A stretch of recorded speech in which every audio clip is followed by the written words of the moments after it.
Aurobindo has analyzed this bankruptcy on the different levels: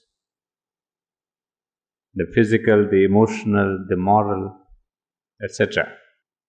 And then, unlike an intellectual who would seek an intellectual answer to the problems, Arjuna here is seeking a new law for action.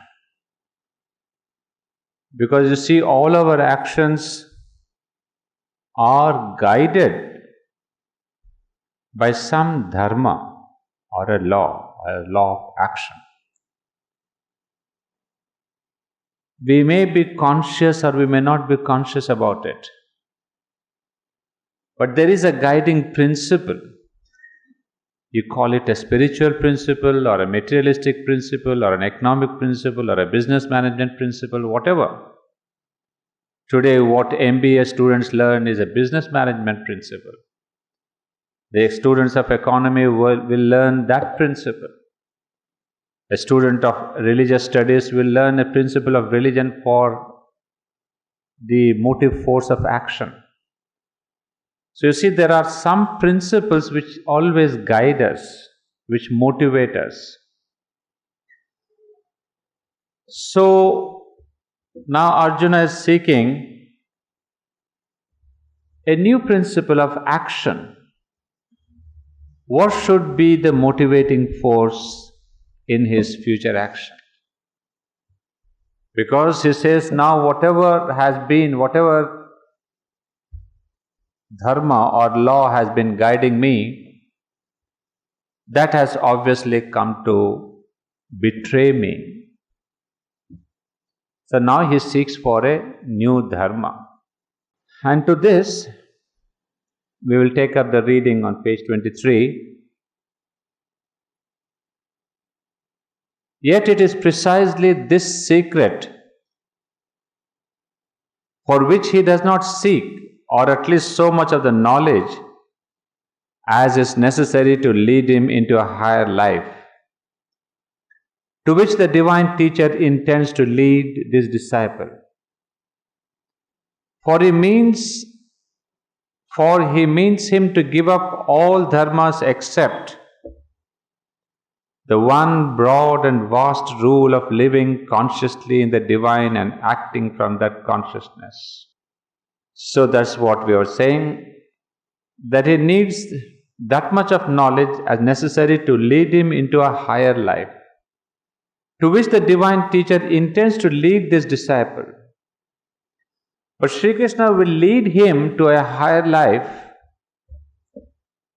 to what we say, only, as the next line tells us, testing the completeness of his revolt from the ordinary standards of conduct. So when Sri Krishna is satisfied that the whole moral and religious revolt comes up in Arjuna fully, so he is instigating Arjuna, provoking him to come out with all the revolt that he has in him, although the revolt is hidden and unconscious.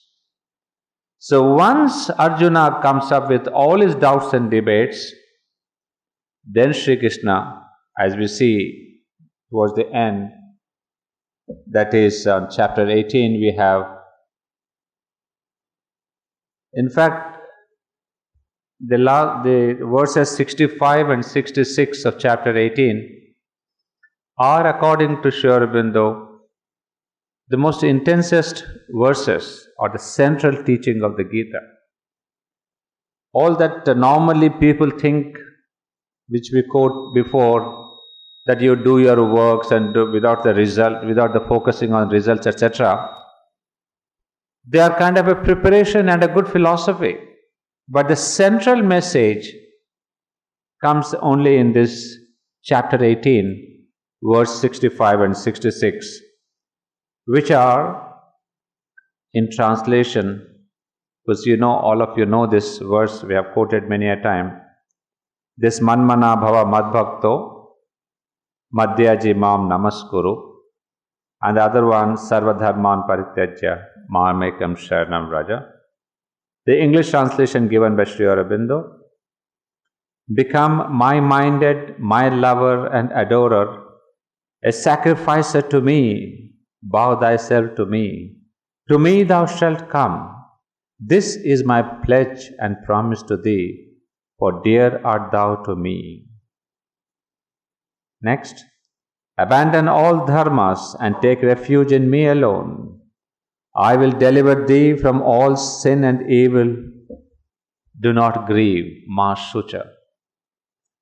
So this is the idea.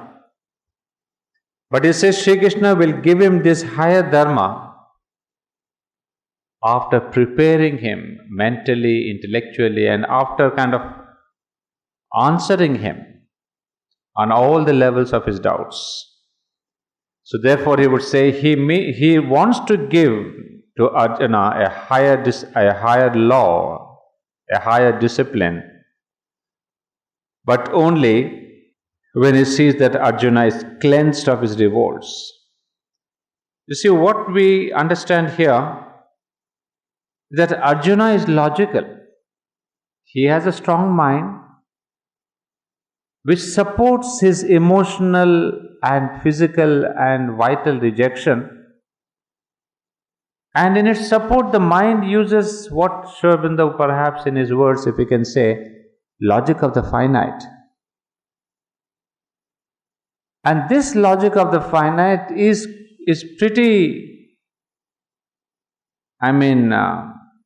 ruthlessly correct. So you cannot counter-argue Arjuna on the level of the moral logic. So what is done here by the avatar, by the higher consciousness, is to give you the logic of the infinite. So the logic of the finite is contrasted by the logic of the infinite. Because if you keep arguing on the level of the mind, there is no end to it. It becomes argumentative. And one mind cannot convince the other. Because the mental ego is strong in both. When there is an argument, why is it that the arguments land up in blows? It comes from the mental to the vital to the physical. Because minds cannot be changed by arguments. So there must be a higher consciousness to change the mind. And that is exactly what we see in Savitri too. In that argument in the dialogue between Savitri and Death. Death is inscrutable in its logic. Indomitable. But you'll never see Savitri arguing with Death. Mind gives you logic and reason, but the spiritual consciousness gives you a vision, a broader vision, a higher truth. So each time we see Death is giving some logic, Savitri is going beyond that logic. So it is not one versus one. It is always Savitri is higher than Death. Because she brings in always a broader, more supreme, more comprehensive truth. Whereas there also we see Death constantly hammering on the logic of the mind, describing this earth, its failures, its sadness, its tortures, and all its sufferings. So if Savitri were to say, no, there is no suffering here, it will be wrong. Or if she were to agree with Death and say, yes, there is all suffering, that is again wrong. So all the time we see this kind of a higher consciousness playing on the lower. So that is exactly what we see again in the Gita too. The logic of Arjuna is superseded by the vision of Sri Krishna. That is one of the ways we see the techniques used in the Gita, which we see again in Savitri. So you see that technique, how it works out here. He says, therefore, after testing the completeness of his revolt from the ordinary standards of conduct, he proceeds to tell him much that has to do with the state of the soul but nothing of any outward rule of action. So constantly he is saying, give me a dharma, a higher law of action. But Arjuna is never giving him straight away a law of action. As we said, if you tell one man what to do in that one particular instant, you can never solve his problems. What one has to do is give the person a new direction of action and an expansion of consciousness so that the disciple becomes independent. He begins to seek guidance from his own self. That is the true guru, who does not tell you all the time, do this, don't do that, go here, go there. Because the disciple should not be that kind of a subservient to the outer guru. Because as we see in the synthesis of yoga, there is no outer guru. There may be, but the real guru is within, the one seated within your heart. So the outer guru is one who should lead you to depend on your own inner guru. The inner guru, the inner voice is nothing but the psychic being. So that is what, in fact, if you have seen the mother's own writings and answers and all that, she has given many an answer to us, to our problems, to our questions, but all the time encouraging us to look within. Because physically she may be there for so many number of years, but her teaching is not meant for 100 years of her life or 120 years of her life. So this is the true spiritual thing. When the master, the guru, encourages you to go within and says, there lies your true guru. That's why in the synthesis of yoga, Aurobindo would even go to the extent of saying, don't follow any scripture. Whatever the scripture it may be the Gita or the Veda or the Bible or the Quran or Tripitaka. Because the true scripture is within again, all knowledge is within. Because scripture is book. It is great consciousness, no doubt. But in any scripture, what we remember, chapter 14, sloka 65, chapter 12, sloka 65, we keep quoting, the mind starts quoting the scripture. Whereas the real knowledge is within.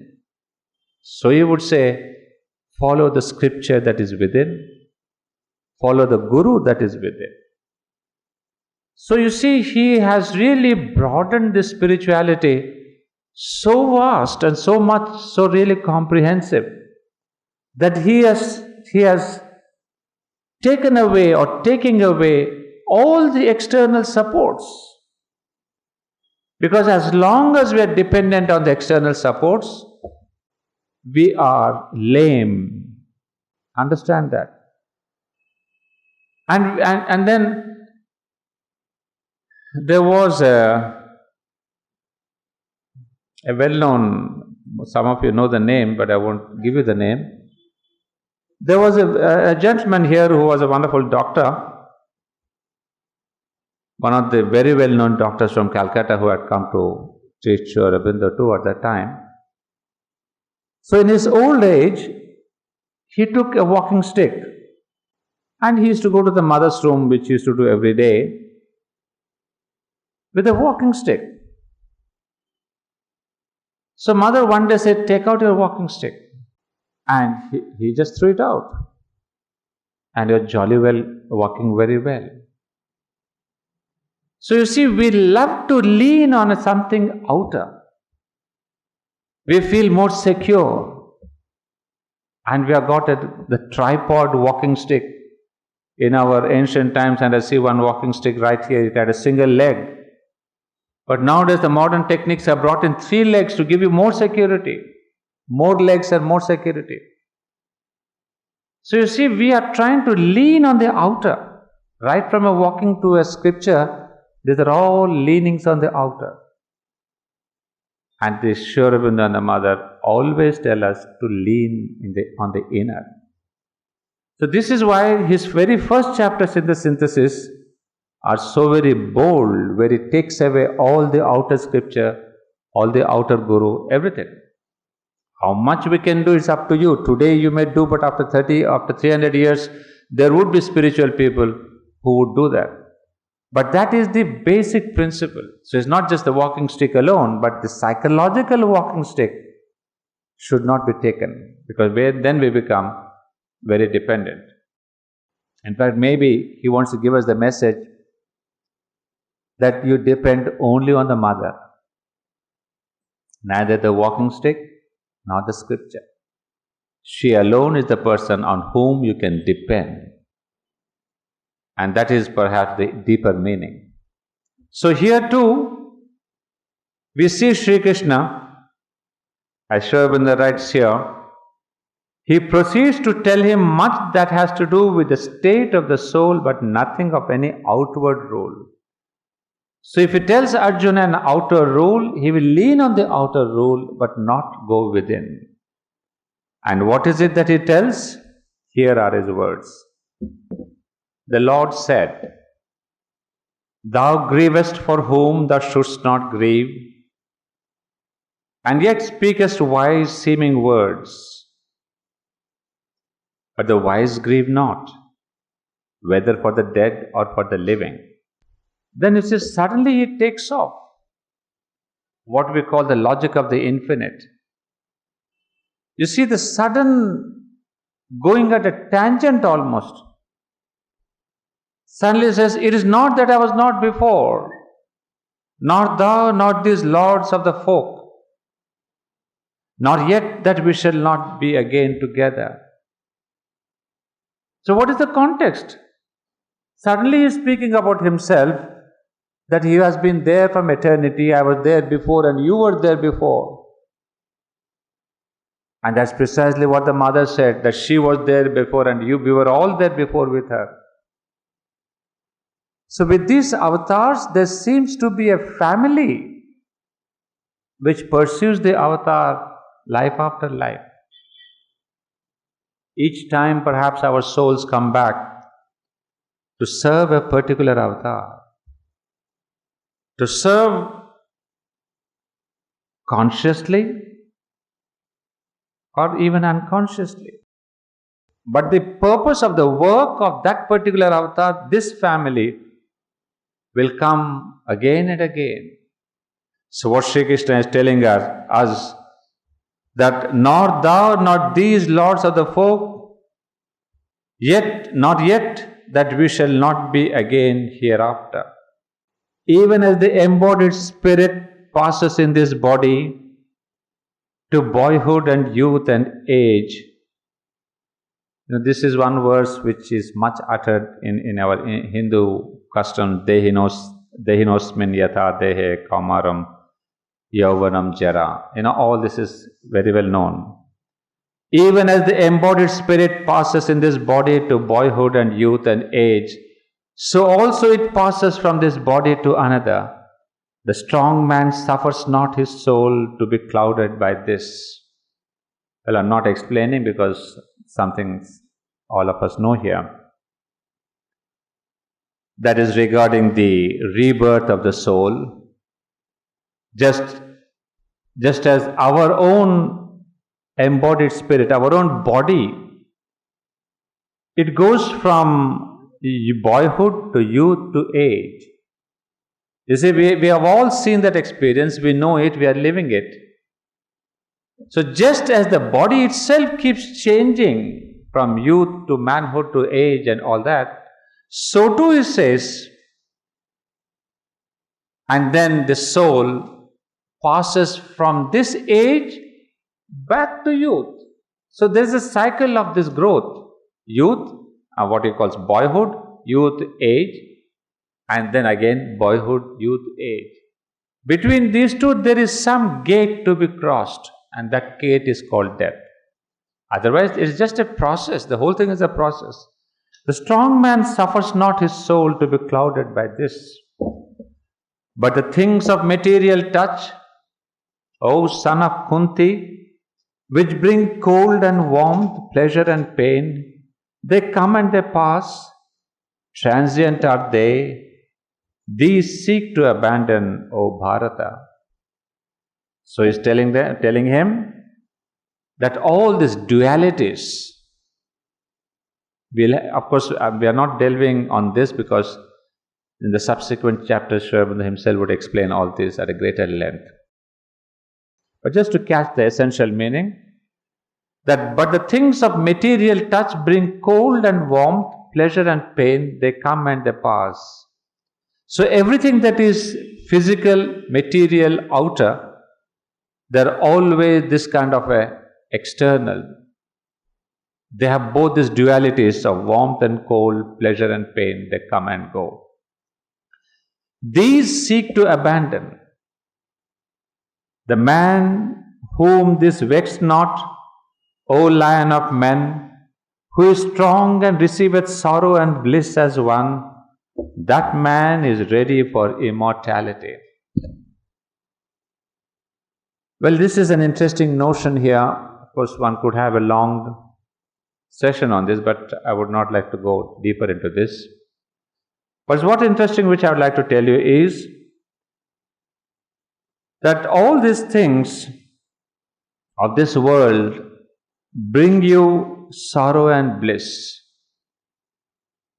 And the man whom these vex not, if any man is beyond the dualities, that man is ready for immortality. Now, this is the concept here in the Gita, that if you want to go towards the immortal or the immortality, you have to go beyond the duality.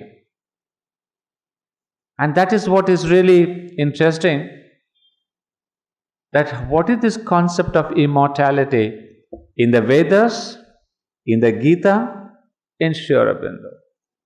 You see, this concept changes in all the three philosophies. Vedic immortality is one, that is the immortality of the soul. And then here Gita speaks of the immortality beyond duality. When you go beyond these gunas, triguna. So when you go beyond the triguna, he says you reach the immortality. But in Sri Aurobindo, immortality is not the immortality of the soul, but it's the immortality of the physical body itself. So you see, there is a gradual shift in thought. One is the immortality of the soul, the Atman. Then Sri Krishna brings it a little to the outer nature. He says, when you become Trigunatita, there you are reaching immortality. And Sri Aurobindo brings it completely to the outer, that when the physical becomes immortality, that is true immortality. So even this concept of immortality has shifted the goalposts. And then he says, for that which is not there is no coming into being, and for that which is there is no ceasing to be. Yea, of both of these the lookers into truth have seen an end. Of course, this is again the concept of the psychic being or the soul. For that which is not there there is no coming into being. So this Atman or the soul is not something that comes into being, because what comes into being will also end. What is born also dies. But the soul is neither born nor does it die. It is endless. It is beginningless. So therefore you would say, that which is not there is no coming into being, and for that which is there is no ceasing to be. Then he says, but that in which all this universe is extended, know to be imperishable. None hath force to bring to naught the one who decays not, neither passes away. Transient are these bodies of the embodied spirit. The spirit is infinite and imperishable. Arise therefore and fight, O son of Bharata. Who knoweth the spirit as slayer, and who decreeth him to be slain, both of these discern not. He slayeth not, neither is he slain. Well, these are the oft-quoted verses from the Gita about the soul, that he neither dies nor is he born, he cannot be killed, he cannot be drowned, he cannot be burnt. These are the descriptions of that immortal being. He is not born, nor dieth ever, nor having once been shall not be again. He is unborn, forever and perpetual. He is the ancient one, who is not slain with the slaying of the body. He who knoweth him to be imperishable, eternal, unborn and undecaying, whom doth that man, O Partha, slay or cause to be slain? As a man casteth away from him his worn-out robes and taketh to him other a new raiment, so the embodied spirit casteth away its worn-out bodies and goeth to other and new casings. Well, this is a concept which comes pretty close to Sri Aurobindo, wherein we see that as a man casteth away from him his worn-out robes. See, we wear a shirt for some time. There is wear and tear. And after this wear and tear, we just throw it away. We don't even think twice about it. I mean, we all know this casual attitude with which we say, hey, it's become old.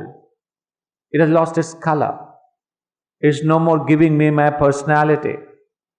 And we just dump it off. We say, give it to for wiping your... Not even thinking twice about it. Similarly, the soul also throws away this body once there is this wear and tear. Now, this is an idea that we pick up again in Mother and Sri Aurobindo, that how the soul decides and when the soul decides to throw away this body. What Sri Krishna would say, would use the word about this wear and tear, worn out bodies. There are two things in our philosophy. One is, if the body, the vital, the mental are not responding to the experiences of the soul, then the soul says, I have no use for you. Because the soul does want a collaboration and a cooperation with our outer being. So, even if there is a trickle of the experience by which the soul is satisfied, then it keeps the body on. Because it hopes that some part of this being will help me in my experience. It could be the mental or the vital or the physical. Sometimes you see some people are in coma for months together, years together, and we say, what is the fun of this man's living? But maybe his mind is in a coma. But there are other parts of the being which are being useful for the experience of the soul. That's why this great debate of this mercy killing, you have to understand it in a different light. Who are the doctors to kill the person? Because what we think is sorrow and suffering may not be so for the soul within. I mean, we have a limited understanding. We say he can't eat, he can't drink, we have to put him on medicine, we have to put him on ventilator, and okay, you are doing that. And all the support systems have come today. But yesterday, when there were no support systems, still the bodies lived on as long as the soul wanted it. In fact, if I am not wrong, I was told by the ashram doctor's mother never liked these support systems. Because if the soul really wants to go, leave it. Why do you want to artificially prolong this ventilator and this and that, when the soul has left maybe long back? It's only the body that is surviving. The experiencer has left the body. So this body is there only for your sentimental satisfaction. And sorry to say, if there are any doctors here, for the racket that we hear in the hospitals to gain money out of the dying body or even the dead bodies. I have known cases in my own family where the doctors pretend to put the oxygen for another 12 hours more, and so that they can charge you for the 12 hours of oxygen and the ventilator and etc. and etc. All the racket that goes. So you see, what is our consciousness? We do not want we have no sentiment, no emotion. It becomes so commercial. We have no respect for this being also. We want to take out money out of a dead body. So mother would say, why do you want all these support systems? So here, that is the case if the body is unresponsive, the soul leaves the body. Or when the soul has completed his experience, even though the body may be so-called youthful body, without diseases, without anything, it may just leave the body. And the funniest part is when it decides to leave the body, it finds out the fastest and the quickest means to drop the body. That is why sometimes, even as a case that I'm just going through at Hyderabad, about which I'll tell you at the end of the class, is the same. It seems to be the same. That when the soul has no more any use, then it says, shed it off. I mean, we know the cases in the ashram. When we were young, a very young lady, in her 20s maybe, in the ashram, those of you who do not know, we have a rhythm of physical education. Every day we have a different activity. One day we have swimming, one day we have athletics, another day football, another day this. So, one day this ladies group, youngsters, that was the day for the swimming. And it's a normal rule and discipline that before we enter the swimming pool, we have to sign our names in a notebook, so that there is a kind of entry check. Who are the persons who have gone into the pool? And when we come out, we again sign the name to say that I have come out of the pool. So the guardian there, he looks up the names, 25 persons gone in, 25 persons gone out. So that's the checking.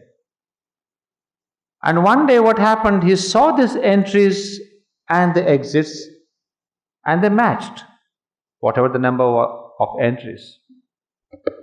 And so he thought they are all gone out, so he quietly walked out and his duty was over. But then after that, again there is a rassemblement. Rassemblement is when the group is gathered in a line, we concentrate for a while, and that's a kind of a thanksgiving to the mother for the day, for the activities.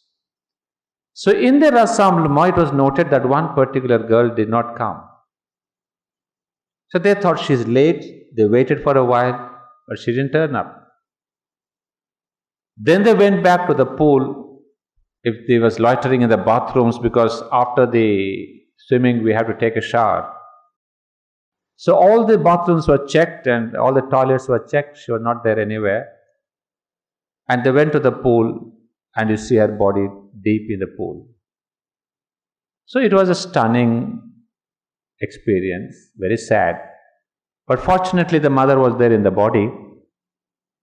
So it was a kind of, the captains were feeling very guilty that if they have really not done their duty properly. The case was taken to the mother. Mother said, no, it is not the fault of anyone.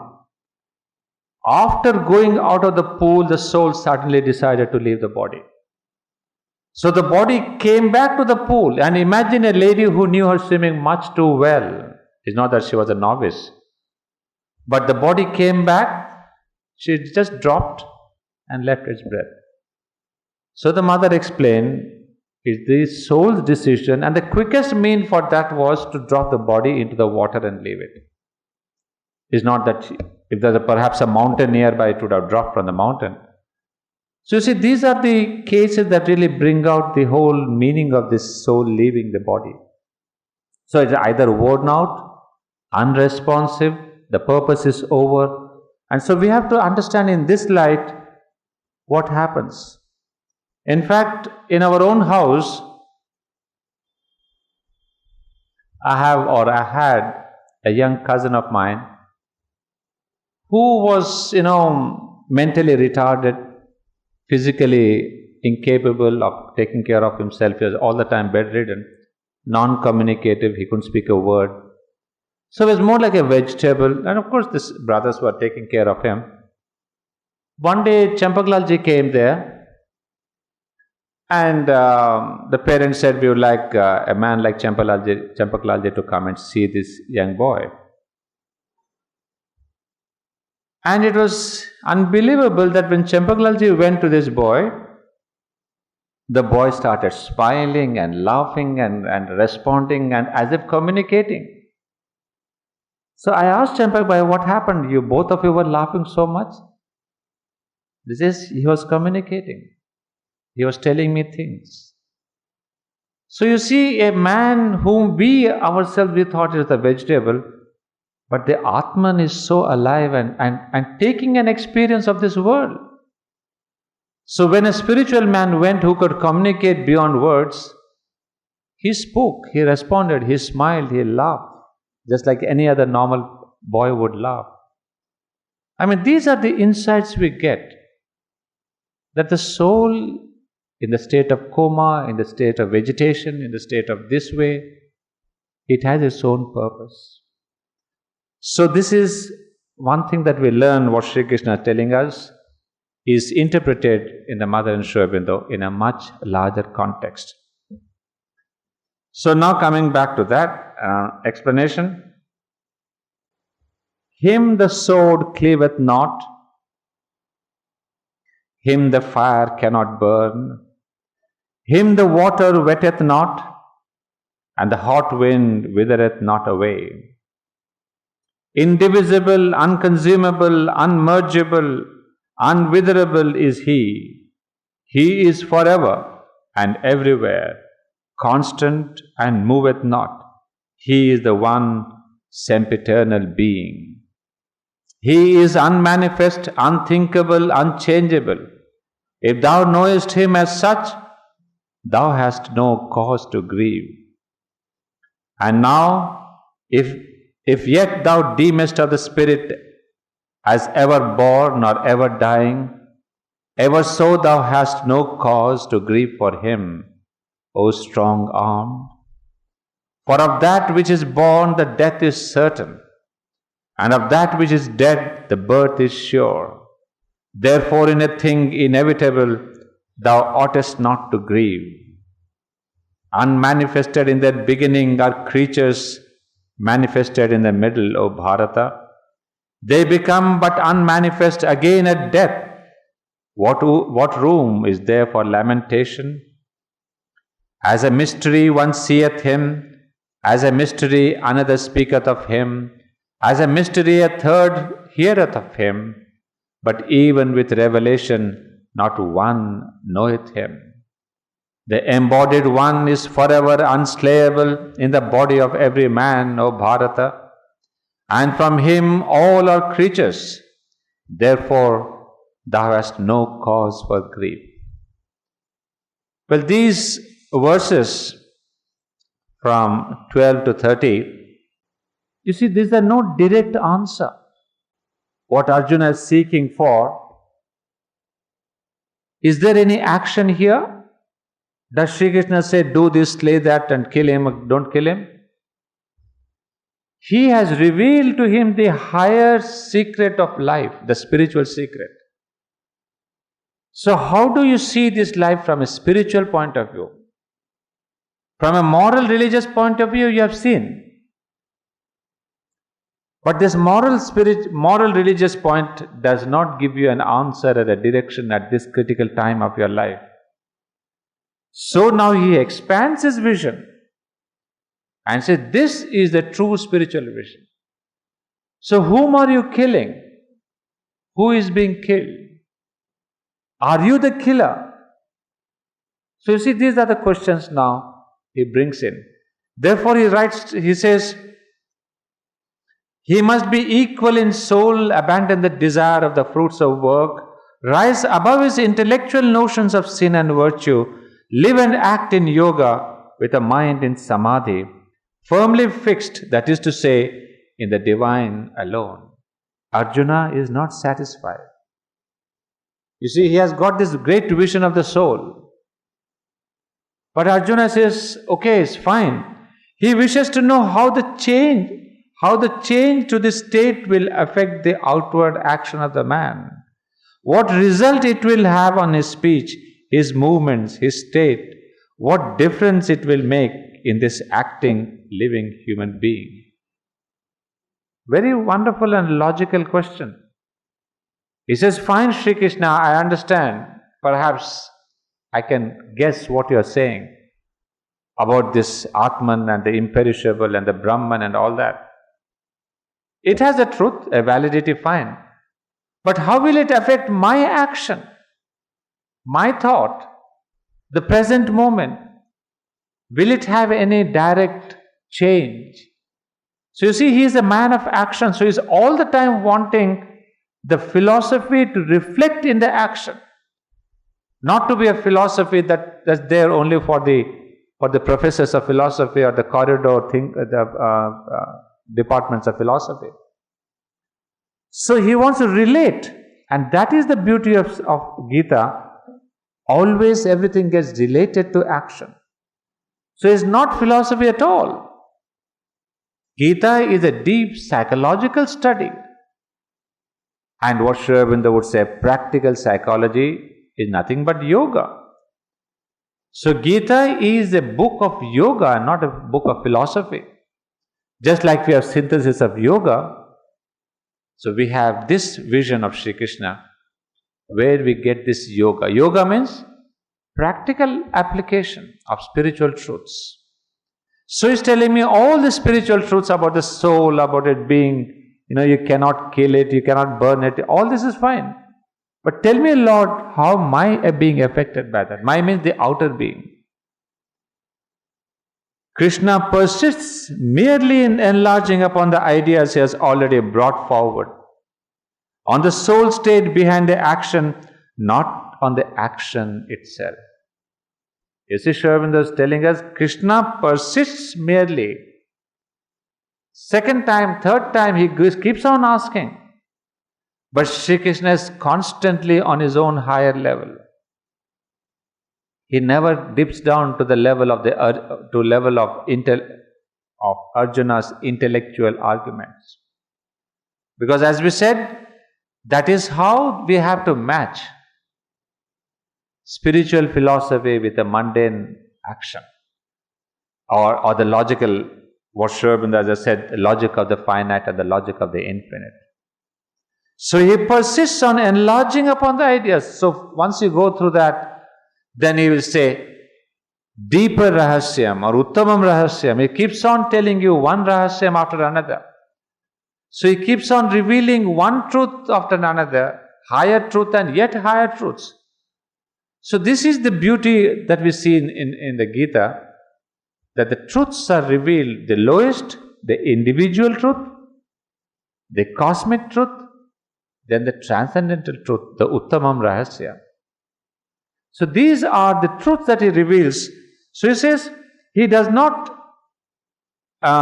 enlarge upon the action itself, but on the soul state behind the action.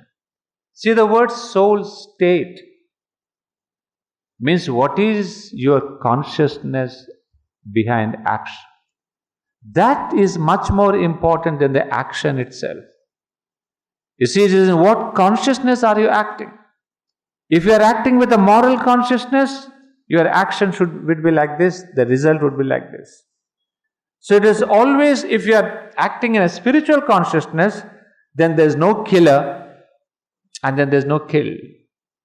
But if your consciousness is lower in the moral level, then somebody is the killer, somebody is killed, and the killer has to take the consequences of his action. Because here, what is the fundamental difference? If after a while, at the end of Gita, Arjuna says, I will kill, I will fight. That Arjuna for a few moments back who says, I will not fight, puts the Gandiva down, and you see the complete transformation of the same man at the end who says, Krishna, order me and I will kill. I will fight. What could have been the psychological transformation that came in this man? You see, once one realizes the higher truth, what is that higher truth? That you are not the killer. I am the person. You are only an instrument. You have no business to think about all this. And not only that, Sri Krishna doesn't even use his logic of the infinite, he gives him darshana, which is the highest wisdom, highest knowledge. All the things that we hear do not necessarily enter here. What enters here is that bhakti, is that darshana, is that vision. So he takes Arjuna to a great point of intellectual clarity, vital purification, emotional purification, and suddenly he gives him the darshan, which at one stroke take away all the doubts and debates. And not only taking the doubts and debates, it elevates his consciousness to the spiritual consciousness, and now Arjuna is ready. Because now he knows the truth, that I am only an instrument. If you imagine the flute that Sri Krishna plays upon, if the flute thinks that I am the one playing all the great wonderful ragas, what ignorance it is. So similarly, if Arjuna thinks that he is going to be killing 15,000 people there, Krishna says you are the most ignoramus person. You as an individual, you may be a great archer, but you cannot do that work because I am doing it behind you. I am your charioteer. You will be able to succeed. So this is the new vision. And in that new vision, one becomes much more dynamic and effective and much more contributive to the world. What is the new consciousness? When you realize, not just think, please remember, not even believe, when you realize you are only an instrument. So the change between the first Arjuna and the last Arjuna is that here is the doer. In the beginning, he is the doer, I am the fighter, I am the great Arjuna. But in the end, he says, Lord, I am only a doer. I am only an instrument. And the business of the instrument is only to obey the master. And once he becomes the instrument, there is neither sin nor virtue nor any kind of emotional problems.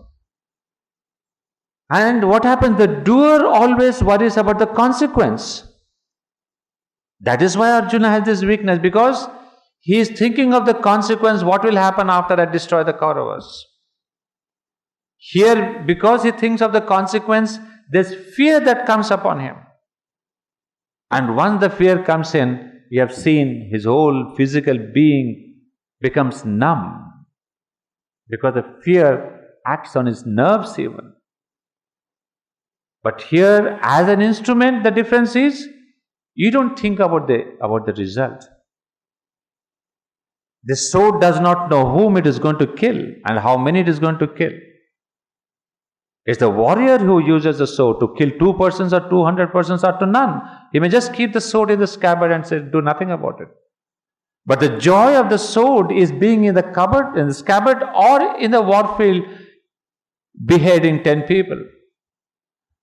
But it says, I am the Lord's instrument. And psychologically what happens is, as the mother would explain and Aurobindo in different contexts, you see, one who acts has to face the consequence. That is the first law. In whatever way you act, you will get the consequences. Now, in the doer, who is the actor? I am the actor. The ego is the actor. And the ego may be small or big, doesn't matter. But the moment I am the actor, then I am the enjoyer or the sufferer of the consequence. Single mathematical law. I act, so I get the consequence. But in the second part, when you become the instrument, who is the actor? The divine becomes the actor. Who is the enjoyer? He is the enjoyer. Who reaps the consequences? He reaps the consequences. Who takes the sufferings? He takes the sufferings. Who takes the enjoyment? He takes the enjoyment. So you see, the whole vision of action changes. What Arjuna is saying, what is the effect of that on my action? That's what Sri Krishna is trying to do, changing his psychology. The action would be the same. He would be the same. He will pick up his Gandhiva and start fighting.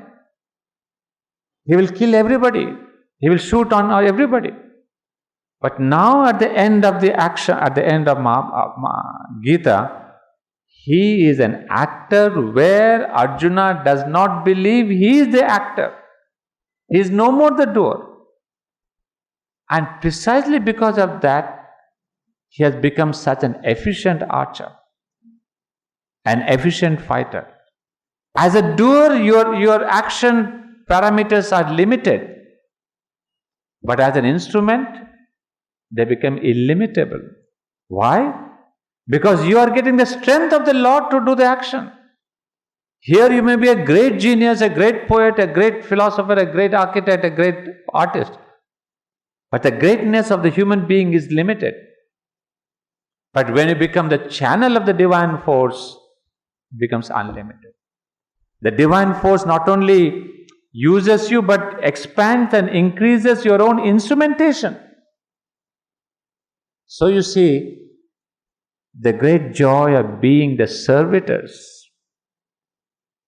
Forever love, O beautiful slave of God, Savitri.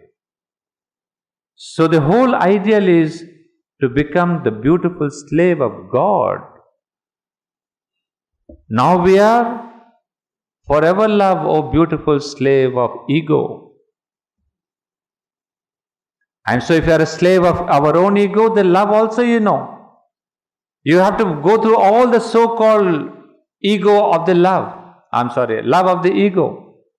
So the battles, the quarrels, the misunderstandings and all the things that you see in the Hindi movies and especially you see in all the Hindi serials nowadays.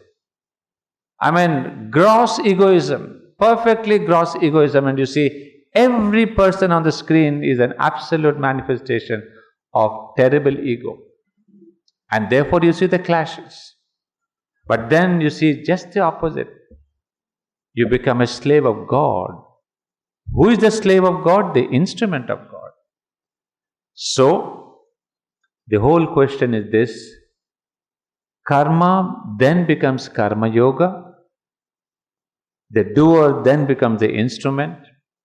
Then you have no papa and no punya. No sin and virtue. Because you can tell Krishna, I did not act. So why should I take the sin and virtue? Sorry, not mine. You are the actor, you take it. You cannot blame the sword for killing 10 people. The sword cannot say, oh, I am having sin and papa on me. No. So this is the psychology. This is the transformation that Sri Krishna is attempting on Arjuna. That why is he expanding his consciousness? Is because he wants to transfer Arjuna the doer to Arjuna the instrument. So at that time Sri Krishna can act better and Arjuna can come out of this sense of morality of sins and virtue.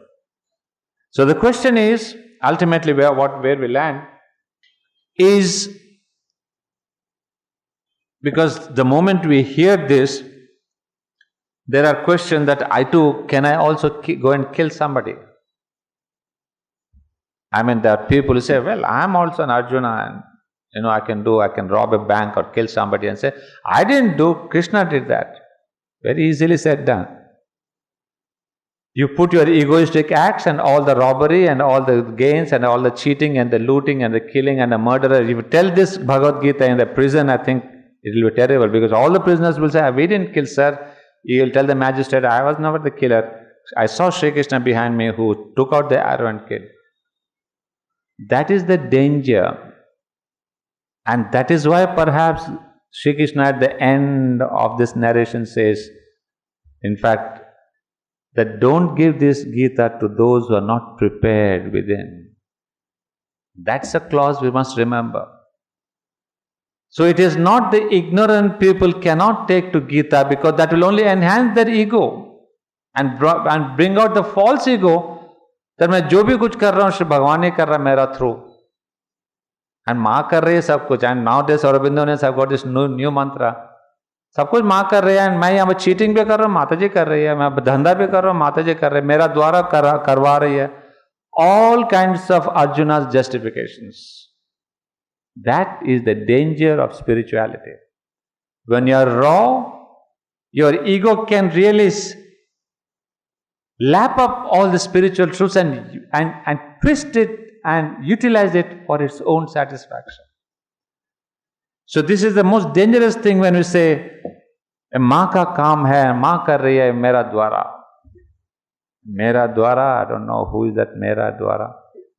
So I'm just trying to be on the lighter vein to tell you the deeper truth. Let's not jump to conclusions that I am the instrument. There's a long way. And if Arjuna has taken chapter 18, verse 65, kitna verse hua tab tak? You see, if it is chapter 18, 65 and 66, and we have 78 verses, hardly 13. So it is 687 verses before you come to the state of the instrument. It's not a joke. So you have to traverse the transformation, the yoga that Sri Krishna tells for in 687 verses. Then on the 688th verse, as you say, Manmana Bhava Mad Bhakta, then you become Manmana Bhava Mad Bhakta. You may have the chance to become my minded, my devotee. Until then, you are not my devotee, you are the devotee of your own ego. It's a very subtle thing. So, at least I am very aware when I say, my maa ka kaam kar raha hoon. Well, I hope she is here listening to my ignorance and pardons my ignorance. Well, the thing is, our ignorance will prolong for some more time. Let's take a break and come back.